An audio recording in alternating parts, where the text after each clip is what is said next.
What is really exciting is when you get to know a character and you really feel comfortable that your interpretation of the character is working, and just trusting that you can trust yourself, trusting your instincts, trusting a sense of clarity as to where and how that person will respond, and what they'll say. It was a really rewarding process in the first film. And we discovered it in the first film. Obviously, we didn't quite know how it was going to work, but we worked this kind of strange equation out.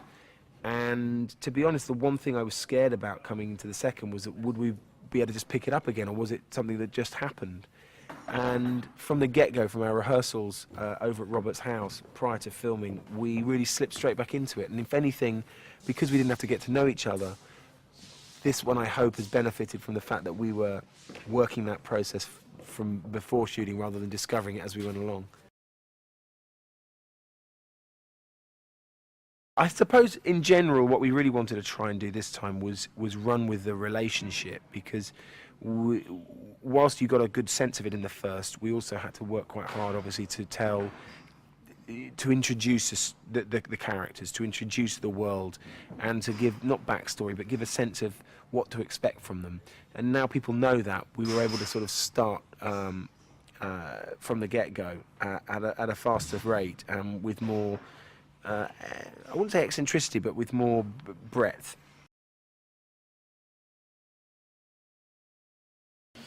I think that's always, that's the dilemma Watson faces. He wants the good life with his wife, a safe life, a secure life. He wants to please her, and yet there's a little bit of the old soldier in him, the pioneering spirit, and the thrill of the chase. And you know, he undoubtedly has great times when he's on a case with Holmes, and he also feels a certain amount of responsibility, I think. I mean, Holmes always has a certain way of painting the moral picture of the perpetrator that twinges at Watson's beliefs and moral barometer. So that's a kind of constant struggle in a way for the poor chap. He's he you know, he should be at home cooking crumpets and muffins with Mary, but he can't help but pack a gun and get involved with Holmes. It's true to say that both Conan Doyle and Guy Ritchie have a very great appetite and love of travellers and gypsies, and the character of Simsai is very much a sort of mysterious and Dickensian, broad sort of Conan Doyle character, who also has the sort of spice and balls, if you like, of a Guy Ritchie character. And Numi is just about the only person in the world I can imagine playing her. Numi's a great combination of being incredibly feminine and very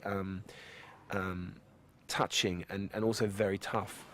And she's a great addition to this duo. She kind of stands up for herself. She helps us out. This is the character, and indeed Numi. She helps us out, and she also has her own emotional story, which adds great weight to our journey and the reason we are embarking on the adventure.